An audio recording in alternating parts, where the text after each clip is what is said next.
siya. Ano ba, Julina, ang totoo? Magsasara na nga ba o magpapatuloy pa rin ang Magandang Buhay?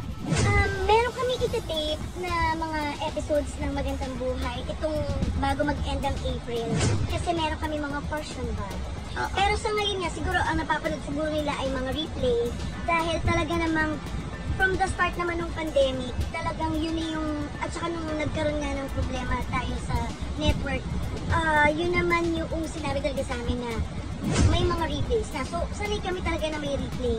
Pero ngayon na may mga nangyari sa ibang channel, talagang puro replays muna kami. But, masaya kami na bago magtapos ng April, meron na ulit kami mga episodes ng OPT. Ayan, so hindi totoong nag-end na ang Magandang Buhay.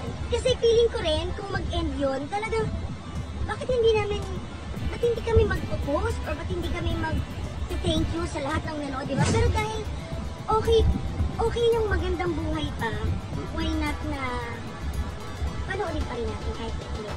So, tuloy pa rin ang Tuloy pa ligaya. rin. Magandang Buhay. Ayun. May portion buy pa rin naman pala silang tinanggap. Oo. At antabayan na lang natin ang next taping. Correct. Pero, alam mo, bukod dyan, syempre, kinausapan natin si Julina dahil hanggang ngayon pinag-uusapan yung magulang, bakit kailangan suportahan ng mga anak pagdating ng araw. May obligasyon ba ang mga anak? Ba ang mga anak? Oo. At aware si Julina dyan, At isa si Julina sa mga nakita kong stars ng 90s. Oo. Na talaga namang sumusunod sa kanyang daddy June at sa kanyang ina. Sa mga panahon ngayon, iba na ang Gen Z, di ba?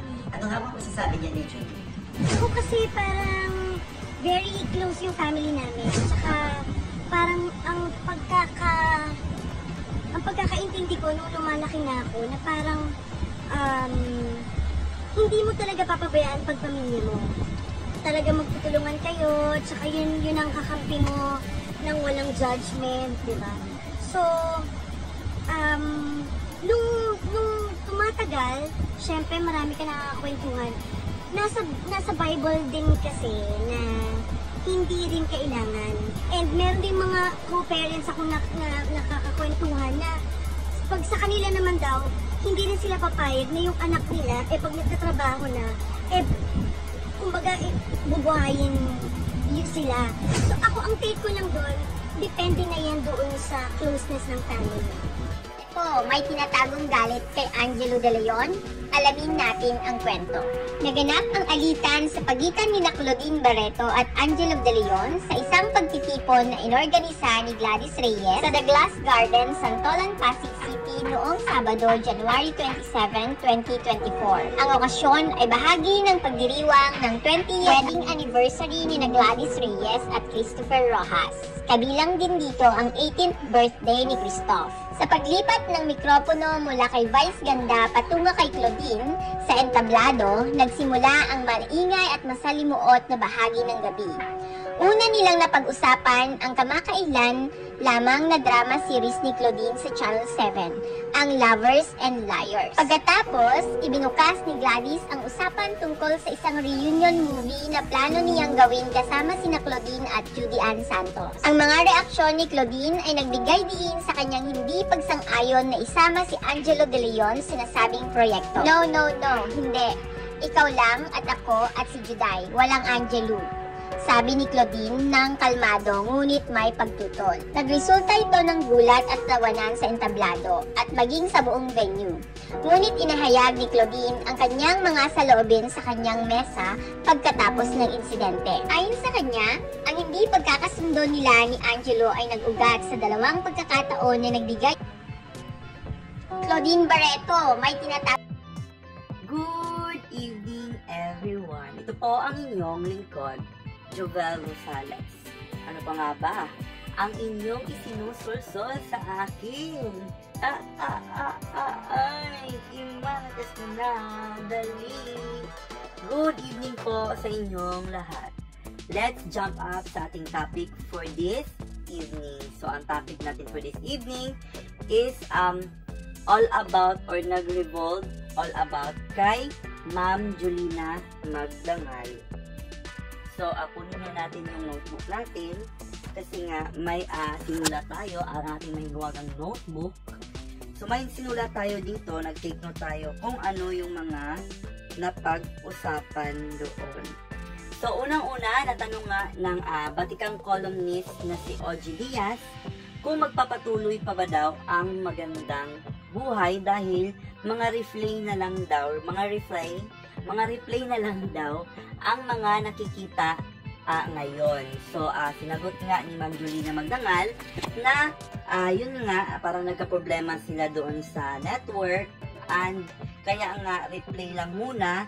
Pero, good news guys is magpapatuloy naman ang magandang buhay. So, mag-antay na lang daw tayo sa mga bagong tapings nila. So, kinonfirm niya na buhay pa rin ang magandang buhay. So, yun guys. Pagkatapos ay tinanong ni Ogie Diaz, no? So, basahin natin.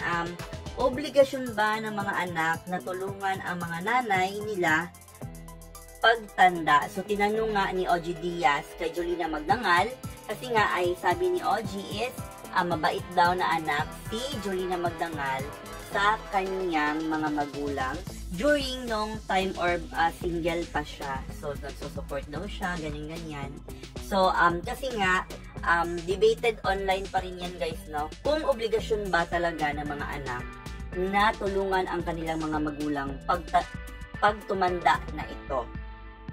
So, ito this is my own opinion. And of course, karamihan, I think 99.9% would agree with me. So, pag nagbabasa din ako ng mga comments, usually ganito ang comments. So, ganito talaga guys.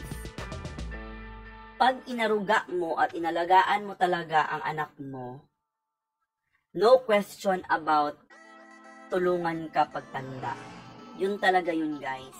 Kung inalagaan ka, inaruga ka, hindi ka naman inabandona or talagang inakay ka hanggang lumaki ka. So, I think hindi talaga usapin yung obligasyon kasi kusa dahil sa pagmamahal ng isang anak sa isang nanay or sa isang pamilya ay tutulong talaga ito, no? So, nagiging obligasyon lang kasi talaga yun guys. Kung, for example, nagsisimula pa yung anak mo or may sariling pamilya na yung anak mo, nagiging obligasyon yun siya kung naging walang kwentang parents ka din. Alam mo yun, yung parang nanganak ka lang, parang mabuti pa nga yung aso, di ba? Inalagaan nila yung mga anak nila.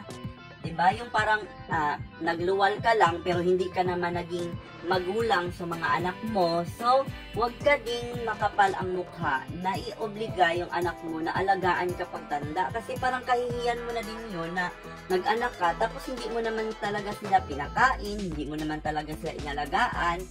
So, parang mahiya ka naman sa sarili mo na sabihin mo na obligasyon pa rin ng mga anak mo yung pag-aalaga sa'yo. So, nagiging obligasyon lang yun siya kung hindi ka naman talaga naging mabuting nanay or tatay sa mga anak mo.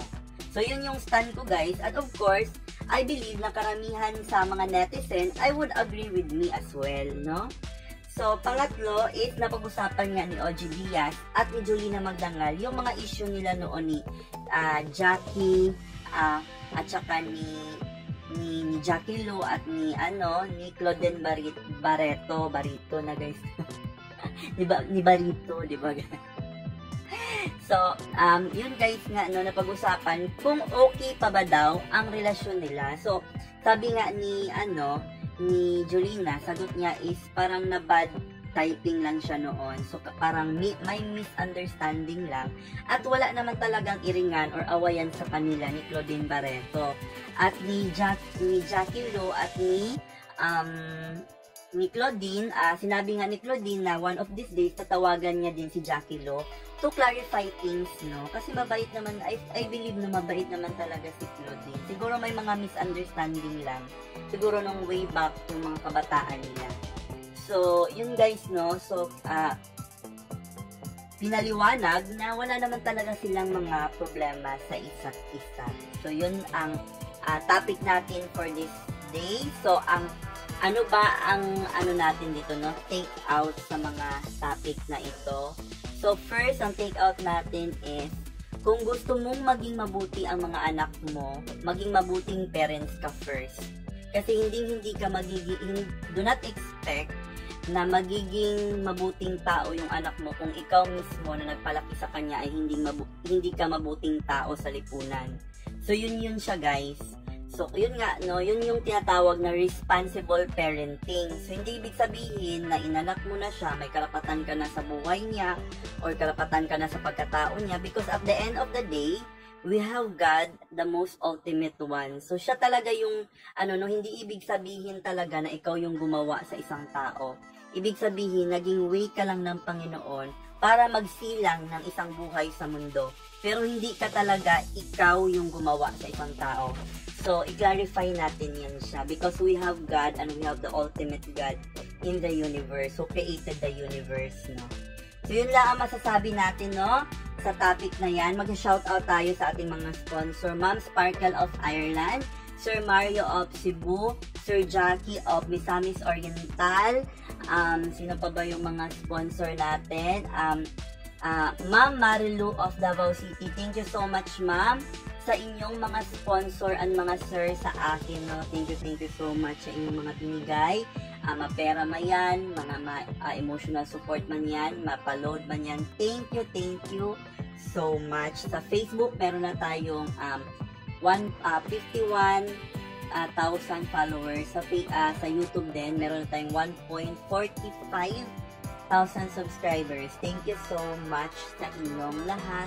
Luzon, Visayas, at Mindanao. Again, ito po ang inyong lingkod, Jovel Rosales.